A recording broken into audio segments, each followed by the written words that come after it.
कहते हैं हर सन्नाटे के पीछे कोई कहानी छुपी होती है।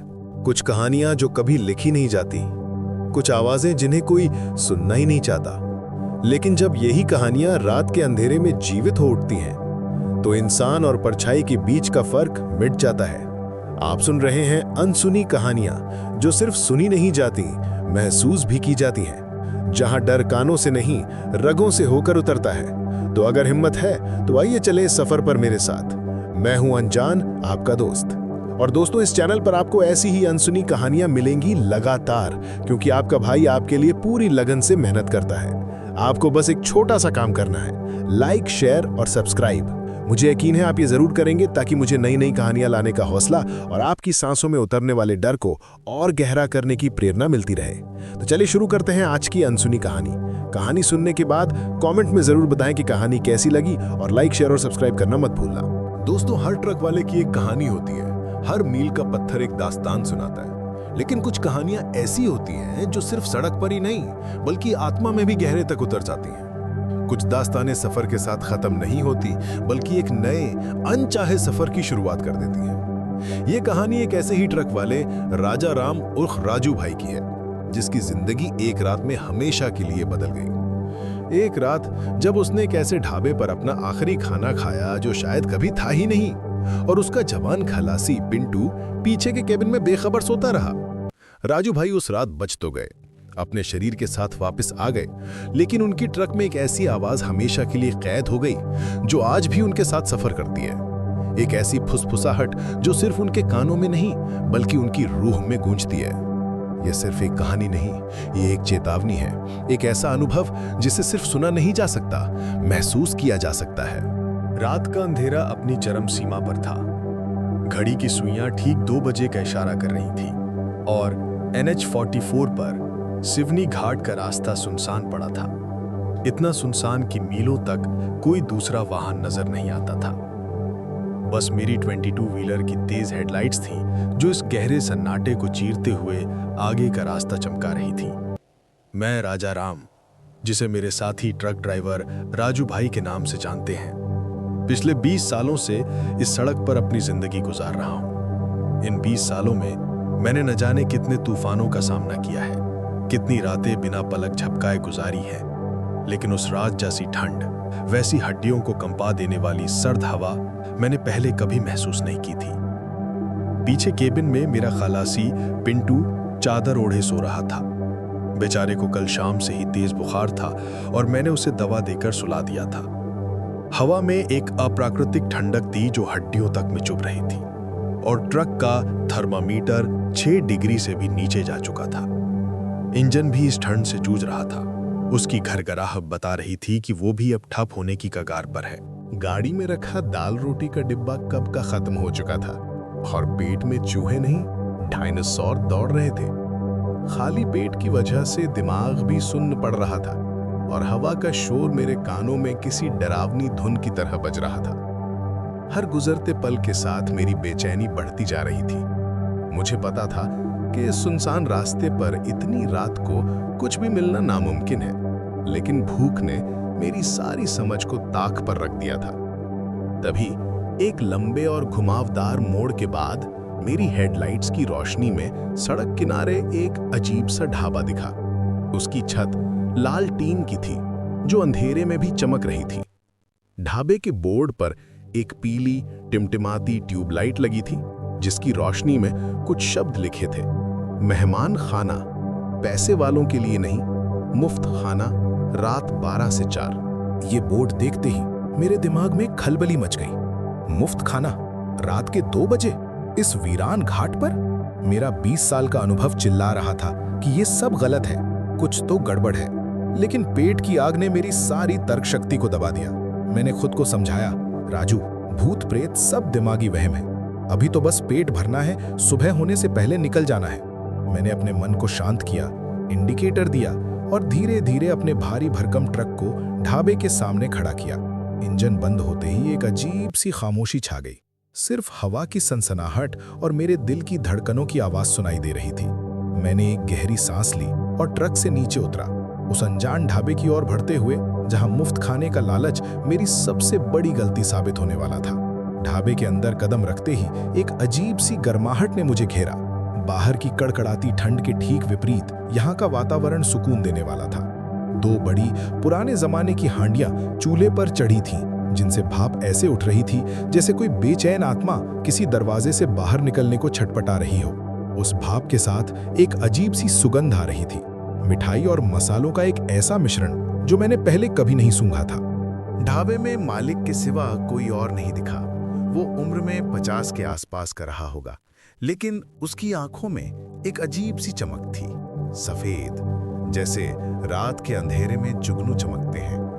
वो बोलता कम था, मुस्कुराता ज्यादा था, लेकिन उसकी मुस्कुराहट में एक रहस्य छिपा था जो मुझे बेचैन कर रहा था। उसकी चाल में एक अजीब सा ठहराव था, जैसे वो समय के साथ नहीं बल्कि समय उसके साथ चलता हो। मैंने कुछ कहने की कोशिश की, लेकिन उसने मेरे बोलने से पहले ही मेरी थाली भर दी। थाली में गर्मा-गर्म दाल बाफले थे, घी वाली मोटी रोटियां थीं और साथ में एक कटोरी में लाल मिट्टी जैसा सा दिखने वाला गरम मांस था। मांस से उठती भाप में भी वही अजीब सी सुगंध थी जो मुझे अपनी ओर खींच रही थी। पैसे? मैंने खाना देखकर जेब टटोलते हुए पूछा। मेरा हाथ जेब में गया, लेकिन मेरा मन कह रहा था कि कुछ तो गलत है। वो मुस्कुराया। उसकी सफेद चमकती आंखें मेरी आंखों में गहराई से झांक रही थी। साहब, रात के मेहमान से पैसे नहीं लिए जाते, ये तो हमारी परंपरा है। उसकी आवाज धीमी थी, लेकिन उसमें एक ऐसी गंभीरता थी जो सीधे दिल में उतरती थी। बस याद रखना, खाना खत्म तो जाना, वापस मत आना। उसकी आखिरी बात एक चेतावनी थी या शायद एक शाप, यह मैं उस वक्त समझ नहीं पाया था। खाना इतना स्वादिष्ट था कि मैंने अपनी सारी शंकाओं को एक तरफ रख दिया। पहली बार में ही मुझे लगा कि मैंने ऐसा खाना पहले कभी नहीं खाया। उसकी खुशबू, उसका स्वाद, सब कुछ इतना नया और अद्भुत था कि मैं खुद को रोक नहीं पाया। मैंने 2 बार हाथ धोकर और खाना लिया, लेकिन मीट का स्वाद कुछ अजीब था। मीठा, कड़वा, एक साथ, जैसे किसी ने 2 बिल्कुल विपरीत स्वादों को मिला दिया हो। यह स्वाद मेरे दिमाग में अटक गया। मैंने उत्सुकता से पूछा, भैंस का है या बकरे का? वो हंसा, एक धीमी गहरी हंसी। उसकी आंखों की चमक और बढ़ गई। रास्ते का माल है साहब, जो मिल गया वही परोस दिया। उसका जवाब रहस्यमय था और मेरे अंदर एक हल्की सी घबराहट पैदा कर गया, लेकिन खाने के स्वाद ने उस घबराहट को दबा दिया। मैंने पेट भरकर खाना खाया और उस अजीब से स्वाद को अपने दिमाग के किसी कोने में धकेल दिया। मुझे क्या पता था कि ये सिर्फ शुरुआत थी और ये स्वाद मेरी जिंदगी का सबसे भयानक अनुभव बनने वाला था। पेट तो भर गया था, लेकिन ढाबे से बाहर निकलते ही गले तक डर उतर आया। उस मालिक की मुस्कुराहट, उसकी आंखों की सफेद चमक और उसका वापस मत आना वाला जुमला मेरे दिमाग में घूम रहा था। मैंने अपने ट्रक की ओर कदम बढ़ाए। हर कदम पर मेरा दिल तेजी से धड़क रहा था। जैसे ही मैंने ट्रक का दरवाजा खोला, एक ठंडी हवा का झोंका मेरे अंदर तक घुस गया। मैंने दरवाजा बंद किया और उसी पल ढाबे की पीली ट्यूबलाइट गुल हो गई। एक पल के लिए पूरा इलाका अंधेरे में डूब गया, जैसे ढाबा कभी था ही नहीं। मैंने साइड मिरर में देखा, वहां सिर्फ घना धुआं था जो धीरे धीरे ऊपर उठ रहा था और ढाबा गायब हो चुका था। जहां कुछ पल पहले एक चमकती हुई लाल छत वाला ढाबा था, वहां अब सिर्फ एक खाली सुनसान सड़क का किनारा था। मेरे रोंगटे खड़े हो गए। ये क्या था? एक भ्रम, एक सपना या कुछ और? मैंने घबराकर इग्निशन मारा। शुक्र है गाड़ी स्टार्ट हो गई। इंजन की आवाज ने मुझे थोड़ी राहत दी, लेकिन वो राहत पल भर की थी। मैंने एसी ऑन किया ताकि अंदर की ठंडक दूर हो सके, लेकिन एसी की जगह एक धीमी गहरी फुसफुसाहट मेरे कानों में पड़ी। खाना अच्छा था ना? मेरे हाथ स्टीयरिंग पर जम गए। ये आवाज कहां से आई? मैंने सोचा शायद पिंटू जाग गया है, बुखार में कुछ बड़बड़ा रहा है। मैंने पीछे केबिन की तरफ देखा। पिंटू तो चादर ओढ़े गहरी नींद में सो रहा था, कोई नहीं था। मैंने सोचा शायद ये मेरे दिमाग का वहम है, थकान की वजह से ऐसा हो रहा है। मैंने झटके से रेडियो चलाया, आवाज दबाने की कोशिश की। मैंने वॉल्यूम तेज कर दिया ताकि वो फुसफुसाहट दब जाए, लेकिन जैसे जैसे रेडियो की आवाज बढ़ी, वो फुसफुसाहट और तेज होती गई। अब हम साथ हैं राजू भाई। ये आवाज मेरे कानों में नहीं बल्कि मेरे दिमाग में गूंज रही थी। ये आवाज मेरे ही ट्रक के डैशबोर्ड से, मेरे पीछे स्लीपर बर्थ से और यहाँ तक कि ट्रक के टूल बॉक्स से भी आ रही थी।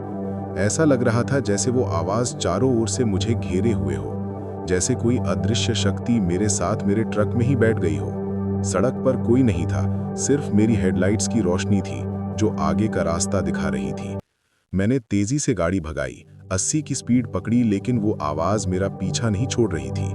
वो मेरे हर विचार में घुसपैठ कर रही थी, मेरी हर सांस में शामिल हो रही थी। मुझे लगा जैसे मैं किसी भयानक जाल में फंस गया हूं और अब यहां से निकलने का कोई रास्ता नहीं है। ये सिर्फ एक आवाज नहीं थी, ये एक एहसास था, एक उपस्थिति थी जो मेरी रूह तक को कंपा रही थी। मैं जितनी तेजी से गाड़ी चला रहा था, डर उतनी ही तेजी से मेरे ऊपर हावी होता जा रहा था। वो फुसफुसाहट अब एक धीमी लगातार गूंज बन चुकी थी, जैसे कोई मेरे कान के पास ही सांस ले रहा हो। मैं पसीने से तरबतर हो चुका था, जबकि बाहर की हवा अभी भी हड्डियों तक जमा देने वाली थी। मेरी आंखों में नींद का कोई नामो निशान नहीं था, सिर्फ दहशत थी।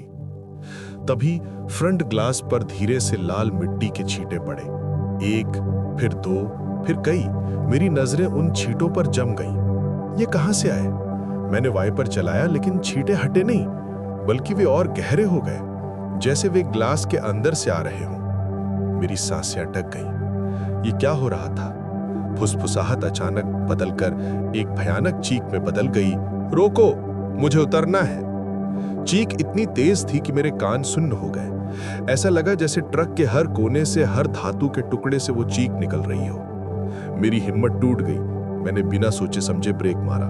ट्रक एक झटके के साथ रुका। टायर सड़क पर घिसटते हुए एक कर्कश आवाज पैदा कर रहे थे। इंजन गरज रहा था, लेकिन वो चीख अब सन्नाटे में बदल चुकी थी। मैंने कांपते हाथों से ट्रक का दरवाजा खोला और बाहर झांका। रास्ता खाली था, मीलों तक कोई नहीं, सिर्फ अंधेरा और सन्नाटा। लेकिन मेरी नजर साइड स्टेपनी पर पड़ी, वहां जहां मैं अक्सर पैर रखकर ऊपर चढ़ता था। एक हाथ के निशान थे, खून से सने हुए, लाल गाढ़ा खून, और उन निशानों से अभी भी भाप उठ रही थी, जैसे वे अभी अभी बने हों। मेरा दिल मुंह को आ गया। मैं वापस सीट पर गिरा। मेरी सांसें तेज हो चुकी थी। तभी रेडियो अपने आप ऑन हो गया। कोई स्टेशन नहीं, कोई गाना नहीं, सिर्फ एक पुराना घिसा पिटा भजन चलने लगा। उसकी आवाज में एक अजीब सी उदासी और भयावहता थी। पिंड दे दिया, आत्मा रह गई। रात दे दी, राख रह गई। मेरे शरीर की हर हड्डी में ठंड दौड़ गई। ये भजन, ये शब्द उस ढाबे की कहानी से सीधे जुड़े हुए थे। पिंड दे दिया, शायद वो मांस जो मैंने खाया था। आत्मा रह गई, वो फुसफुसाहट, वो आवाज जो मेरा पीछा कर रही थी। रात दे दी, वो भयानक रात। राख रह गई, सुबह ढाबे की जगह सिर्फ राख। मुझे एहसास हुआ कि मैं किसी ऐसे चक्र में फंस गया हूं जहां से निकलना नामुमकिन है। मैंने फिर से गियर लगाया और जितनी तेजी से हो सकता था गाड़ी भगाई। मैं जानता था कि अब रुकना नहीं है, पूरा सफर बिना ठहरे तय करना है। जितनी तेजी से मैं भागना चाहता था, उतनी ही तेजी से वो आवाज, वो एहसास, वो भयानक उपस्थिति मेरा पीछा नहीं छोड़ रही थी। वो हर पल मेरे साथ थी, मेरी रूह में समाई हुई। रात भर का वो भयानक सफर, वो अनचाही उपस्थिति, वो चीख, वो भजन, सब कुछ एक बुरे सपने जैसा था जिससे मैं जागना चाहता था, लेकिन मैं जाग नहीं सकता था क्योंकि यह हकीकत थी। सुबह के ठीक 6 बजे जब पहली किरणें आसमान में फैलनी शुरू हुई, मुझे दूर एक टोल प्लाजा दिखाई दिया। टोल बूथ की लाइटें मुझे जीवन की ओर लौटने का संकेत दे रही थीं। मैंने राहत की सांस ली और ट्रक को टोल बूथ पर रोका। अटेंडेंट, एक बुजुर्ग आदमी, ने हैरानी से मेरी ओर देखा, फिर मेरे ट्रक के पिछले हिस्से की ओर इशारा किया। भाई साहब, ट्रक पर आपके साथ कोई और भी है क्या? उसने पूछा। उसकी आवाज में एक अजीब सी जिज्ञासा थी। मैंने खाली आंखों से उसकी ओर देखा। नहीं तो, मैं और मेरा खलासी है, वो तो सो रहा है। उसने फिर से ट्रक के पिछले हिस्से की ओर इशारा किया। वहां से राख गिर रही थी, पतली भूरी राख, जैसे किसी चूल्हे को अभी अभी बुझाया गया हो। राख की एक लंबी लकीर मेरे ट्रक के पीछे सड़क पर बनी हुई थी, जैसे कोई अदृश्य निशान मेरे पीछे पीछे आ रहा हो। वो बूढ़ी तो चली गई थी, लेकिन उसकी देह नहीं, वो साथ थी, मेरी रूह में समाई हुई। मेरे होश उड़ गए। राख? कहां से? मेरे दिमाग में तुरंत ढाबे पर चूल्हे पर चढ़ी हांडियां और सुबह ढाबे की जगह सिर्फ धुआं और राख होने की बात कौंध गई। मेरी सांसें फिर से अटक गई। मैंने बिना कुछ सोचे समझे झटके से ट्रक का टूल बॉक्स खोला। अंदर कुछ नहीं था, खाली। लेकिन एक पोटली थी जो टूल बॉक्स के एक कोने में पड़ी थी। मैंने कांपते हाथों से उस पोटली को उठाया। अंदर वही थाली थी जिस पर मैंने रात को खाना खाया था। थाली पर अभी भी मीट के कुछ सूखे हुए निशान थे और दाल बाफले की खुशबू आ रही थी, लेकिन वो खुशबू अब मुझे डरावनी लग रही थी। थाली के ऊपर किसी ने लाल रंग से कुछ लिखा था, खाना खत्म, राख बाकी। ये सिर्फ एक संदेश नहीं था, ये एक शाप था। ये बता रहा था कि मैंने जो खाया था वो सिर्फ खाना नहीं था, बल्कि कुछ और ही था। और जो राख मेरे ट्रक से गिर रही थी वो सिर्फ लकड़ी की राख नहीं थी, वो उस ढाबे की बची हुई निशानी थी, या शायद उस आत्मा की जिसने मुझे वो खाना खिलाया था। मैं समझ गया कि मैं अब अकेला नहीं हूं। वो आवाज, वो उपस्थिति, वो अब मेरे ट्रक का ही हिस्सा बन चुकी थी और मेरा सफर अब कभी खत्म होने वाला नहीं था। मेरे अंदर एक भयानक ठंडक दौड़ गई जो बाहर की ठंड से कहीं ज्यादा गहरी थी। तो दोस्तों, यही है मेरी कहानी का वो मोड़ जहां से मेरी जिंदगी हमेशा के लिए बदल गई। मैं उस रात बच तो गया, अपने शरीर के साथ वापस आ गया, लेकिन मेरी ट्रक में वो फुसफुसाहट आज भी साथ चलती है। वो हर सुनसान रात में, हर लंबे सफर पर मेरे साथ होती है। ये सिर्फ एक आवाज नहीं, ये एक एहसास है, एक चेतावनी है और एक ऐसी सच्चाई है जिससे मैं अब भाग नहीं सकता। अगर आपके पास भी कोई ऐसा अनुभव है जो समझ ना आए, कोई ऐसी घटना जिसे आप शब्दों में बयां नहीं कर सकते, तो कमेंट बॉक्स में जरूर बताइए। शायद आपके अनुभव से मुझे कुछ सीखने को मिले, या शायद मैं आपकी मदद कर सकूं। और हाँ दोस्तों, रात में सुनसान हाईवे पर अगर आपको कभी भी कोई ऐसा बोर्ड दिखे जिस पर मुफ्त खाना लिखा हो, तो भूल कर भी रुकना मत, उस लालच में पड़ना मत, क्योंकि वो सिर्फ खाना नहीं होता, वो आपकी आत्मा की कीमत हो सकता है। वो सिर्फ एक भोजन नहीं, आपकी रूह का सौदा हो सकता है। मेरी तरह आप भी ऐसे जाल में ना फंसें, इसलिए सावधान रहना। मैंने सोचा था कि बस कहानी यही खत्म हो जाएगी, कि वो आवाज, वो राख, वो थाली, ये सब एक भयानक अनुभव था जो अब मेरे साथ रहेगा, लेकिन कम से कम कुछ नया नहीं होगा। लेकिन मुझे क्या पता था कि कहानी में अभी एक और भयानक मोड़ आना बाकी था। उस रात के ठीक 3 दिन बाद मैं अपने ट्रक में सो रहा था। रात का तीसरा पहर था और अचानक मेरे ट्रक की चाबी, जो मैंने डैशबोर्ड पर रखी थी, खुद ब खुद घूम गई।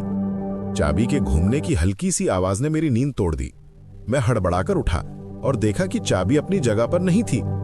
मेरी नजरें पूरे केबिन में घूमने लगी और फिर मेरी आंखें टूल बॉक्स पर जा टिकी। टूल बॉक्स का ढक्कन थोड़ा खुला हुआ था और उसमें से कुछ झांक रहा था। मैंने डरते डरते टूल बॉक्स खोला। अंदर कुछ नहीं था सिवाय एक दुपट्टे के, वही रंग का दुपट्टा जो उस भयानक रात ढाबे वाले मालिक ने पहना था। गहरा लाल रंग, जैसे खून से सना हुआ, और सच में दुपट्टे पर सूखे खून के गहरे दाग थे। ये दुपट्टा कहां से आया और ये खून किसका था? मेरे दिमाग में हजारों सवाल कौंध रहे थे, लेकिन जवाब एक भी नहीं था। ये घटना मेरे लिए एक झटका थी। मुझे लगा कि मुझे इस रहस्य की तह तक जाना होगा। मैंने अपने ड्राइवर दोस्तों से बात की जो NH44 पर अक्सर सफर करते थे। मैंने उनसे पूछा, तुम्हें NH44 पर सिवनी घाट के पास कोई लाल छत वाला ढाबा दिखा है? ऐसा ढाबा जहां रात में मुफ्त खाना मिलता हो? मैंने कई ड्राइवरों से पूछा, पुराने से पुराने और नए से नए, लेकिन हर कोई एक ही जवाब देता, और वो जवाब मेरे अंदर एक नई दहशत पैदा कर रहा था। राजू भाई, NH44 पर उस जगह तो सिर्फ पुरानी राख और एक टूटा हुआ बोर्ड है जिस पर धुंधले अक्षरों में खाना मुफ्त लिखा है। वहां ढाबा कभी था ही नहीं। उनका जवाब सुनकर मेरे पैरों तले जमीन खिसक गई। तो क्या वो ढाबा सिर्फ एक भ्रम था, एक ऐसी जगह जो सिर्फ रात के अंधेरे में प्रकट होती थी? और अगर ढाबा नहीं था तो मैंने खाना कहाँ खाया? वो मालिक कौन था? और सबसे बढ़कर वो आवाज, वो राख, वो दुपट्टा, ये सब क्या था? मैं एक ऐसे रहस्य में फंस चुका था जिसकी कोई शुरुआत या अंत नहीं था। मेरे अंदर एक अजीब सी बेचैनी पैदा हो गई, जैसे मैं किसी भयानक पहेली का हिस्सा बन चुका हूं। ये घटनाएं मुझे अंदर से खाए जा रही थीं। मुझे इस रहस्य का कोई सिरा चाहिए था, कोई ऐसा सूत्र जो मुझे इस भयानक जाल से बाहर निकाल सके। 2 दिन बाद मैं एक पुराने हाईवे होटल में रुका, जहां अक्सर पुराने ट्रक ड्राइवर और क्लीनर मिलते थे। मैंने वहां के एक बुजुर्ग खालासी से बात की जो अपनी उम्र के 60वें पड़ाव पर था और जिसकी आंखों में हाईवे की न जाने कितनी कहानियां कैद थीं। मैंने उसे अपनी कहानी सुनाई, ढाबे की, आवाज की, राख की और उस दुपट्टे की। वो बुजुर्ग खालासी मेरी बातें ध्यान से सुनता रहा। उसकी आंखों में एक अजीब सी चमक थी, जैसे वो कुछ जानता हो। जब मैंने अपनी बात खत्म की तो उसने एक गहरी सांस ली और फिर बोला, बेटा, वो राख 1987 से वहीं पड़ी है। उसकी बात सुनकर मैं चौंक गया। क्या मतलब? मैंने पूछा। उसने अपनी आंखों में एक पुरानी याद को समेटते हुए बताया, वहां एक ट्रक ड्राइवर अक्सर रुकता था। बहुत सीधा साधा आदमी था और हमेशा भूखा रहता था क्योंकि उसके पास पैसे नहीं होते थे। एक रात जब वो ठंड और भूख से बेहाल था तो उसने खुद को उसी चूल्हे में झोंक दिया, ये कहते हुए कि आज के बाद कोई भूखा ड्राइवर यहां से नहीं जाएगा। मेरी आत्मा यहां रहेगी और सबको मुफ्त खाना देगी। लेकिन शाप यही है बेटा, जो उसका खाना खाता है वो उसकी आत्मा का हिस्सा बन जाता है। उसकी आत्मा को मुक्ति नहीं मिली और वो अब भी वहीं भटकी है, भूखे ड्राइवरों को अपने साथ ले जाने के लिए। उसकी बात सुनकर मेरे रोंगटे खड़े हो गए। ये वही ढाबा था, वही चूल्हा, वही कहानी जिसकी राख मेरे ट्रक में आई थी। उस ड्राइवर का नाम? मैंने कांपते हुए पूछा, जैसे मुझे पहले से ही जवाब पता हो। बुजुर्ग खलासी ने मेरी आंखों में गहराई से देखा। उसकी आंखों की चमक और तेज हो गई। राजा राम। मेरे होश ही उड़ गए। ये नाम, मेरा नाम, ये कैसे हो सकता है? मेरी आवाज मेरे गले में ही अटक गई। मैं वहीं कुर्सी पर धड़ाम से गिर गया। तो क्या मैं भी उसी राजा राम की आत्मा का हिस्सा बन चुका था? क्या उस ढाबे के मालिक ने मुझे सिर्फ खाना नहीं खिलाया था, बल्कि मेरी रूह को भी अपने साथ जोड़ लिया था? ये सिर्फ एक कहानी नहीं थी, ये मेरी अपनी सच्चाई थी। एक ऐसी सच्चाई जो मुझे अंदर से खोखला कर रही थी। मुझे एहसास हुआ कि मैं किसी भयानक चक्रव्यूह में फंस चुका हूं, जहां से निकलना नामुमकिन है। तो दोस्तों, ये सिर्फ मेरी कहानी नहीं है, ये हर उस ट्रक ड्राइवर की कहानी हो सकती है जो रात के अंधेरे में हाईवे पर अकेला सफर करता है। अगर आप भी ट्रक ड्राइवर हैं, अगर आप भी इन सड़कों पर अपनी जिंदगी गुजारते हैं, तो मेरी बात ध्यान से सुनना। NH44 के किलोमीटर मार्कर 187 के पास वाली उस राख को देखकर कभी रुकना मत। उस जगह से बचकर निकलना, चाहे कितनी भी भूख लगी हो, चाहे कितनी भी ठंड हो।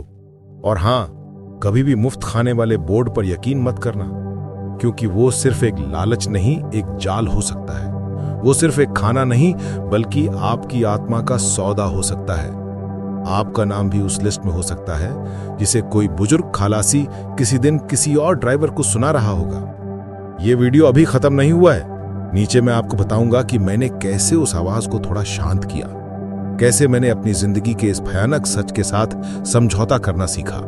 लेकिन ये याद रखना, सड़क पर हर चमकती चीज सोना नहीं होती और हर मुफ्त चीज सच में मुफ्त नहीं होती। बुजुर्ग खालासी की बात सुनकर मैं पूरी तरह से टूट चुका था।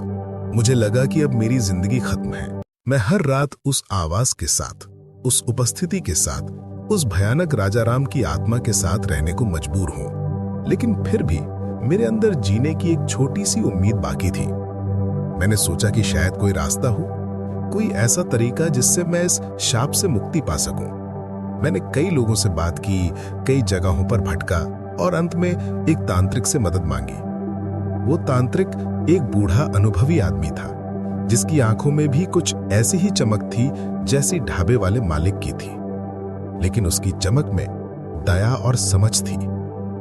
मैंने उसे अपनी पूरी कहानी सुनाई, हर छोटी से छोटी बात बताई, उस रात से लेकर अब तक की हर घटना।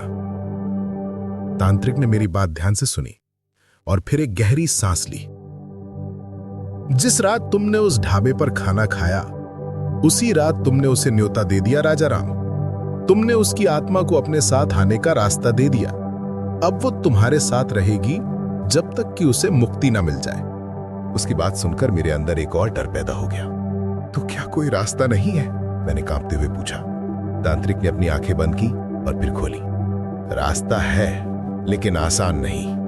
अब या तो तुम ये शाप किसी और को दे दो, किसी और भूखे ड्राइवर को उस जगह रुकने पर मजबूर करो ताकि उसकी आत्मा तुम्हारे ट्रक से निकलकर किसी और के साथ चली जाए, या फिर हर रात उसकी आवाज सुनते रहो जब तक तुम्हारी आत्मा भी उसी के साथ न मिल जाए। तांत्रिक की बात सुनकर मेरे अंदर एक अजीब सी जंग छिड़ गई। किसी और की जान लेना, किसी और को इस भयानक शाप का शिकार बनाना, नहीं, ये मैं नहीं कर सकता था। मेरी अंदर आत्मा ने मुझे ये करने से मना कर दिया। मैंने इनकार किया। नहीं, मैं किसी और की जान लेना मंजूर नहीं करूंगा, चाहे कुछ भी हो जाए। मैं किसी और को इस आग में नहीं झोंक सकता। तांत्रिक ने मेरी ओर देखा। उसकी आंखों में एक अजीब सी शांति थी। तब तो तुम्हें उसके साथ जीना सीखना होगा राजा राम। तब से मैं रोज 1 बोतल दूध और 2 रोटी अपने ट्रक में रखता हूँ। रात को जब वो आवाज आती है, जब वो फुसफुसाहट तेज होती है, तो मैं चुपचाप वो दूध और रोटी ट्रक के एक कोने में रख देता हूँ। और अजीब बात यह है कि जब मैं ये खुराक उसे देता हूँ तो वो आवाज थोड़ी देर के लिए चुप हो जाती है। ये एक अस्थायी शांति है। मुझे पता है ये मुझे मुक्ति नहीं दिलाएगी, लेकिन ये मुझे हर रात जीने की हिम्मत देती है। मुझे नहीं पता कि ये कब तक चलेगा या कब तक मैं इस बोझ को उठा पाऊंगा, लेकिन जब तक मेरे अंदर जान है मैं किसी और को इस शाप का शिकार नहीं बनने दूंगा। ये सिर्फ एक समझौता है जिंदगी और मौत के बीच का, एक जीते जागते भूत के साथ का। तो दोस्तों, यही है वो कहानी जो मैं खुद जी रहा हूं। NH44 का वो किलोमीटर मार्कर 187 आज भी वही है जहां वो ढाबा कभी प्रकट होता था। अब मैं उस रास्ते से बचकर निकलता हूं, चाहे मुझे कितना भी लंबा चक्कर क्यों ना लगाना पड़े। मैं जानता हूं कि अगर मैं वहां रुका तो मेरी आत्मा पूरी तरह से उसी शाप का हिस्सा बन जाएगी। ये सिर्फ एक डरावनी कहानी नहीं है, ये एक सच्चाई है, एक ऐसी सच्चाई जो हर रोज मेरी जिंदगी का हिस्सा है। अगर आप भी कभी लंबे सफर पर निकलें, चाहे वो सड़क का सफर हो या जिंदगी का, तो मेरी कुछ बातें हमेशा याद रखना। पहला, मुफ्त खाना कभी मुफ्त नहीं होता। हर मुफ्त चीज की कोई ना कोई कीमत होती है, और कभी कभी वो कीमत आपकी आत्मा होती है। लालच में पड़कर कभी भी किसी अनजान जगह पर मुफ्त के चक्कर में मत पड़ना। और हां, अगर आपकी ट्रक में कोई फुसफुसाहट सुनाई दे तो कमेंट करना मत भूलना। शायद मैं आपकी मदद कर सकूं, शायद मेरे अनुभव से आपको कोई रास्ता मिल जाए, क्योंकि मैं जानता हूं कि इस अकेलेपन में, इस डर में किसी का साथ होना कितना जरूरी है। दोस्तों, अगर आपको ये कहानी या मेरा अनुभव पसंद आया और इसने आपको अंदर तक हिला दिया, तो इस वीडियो को लाइक जरूर दबाइए।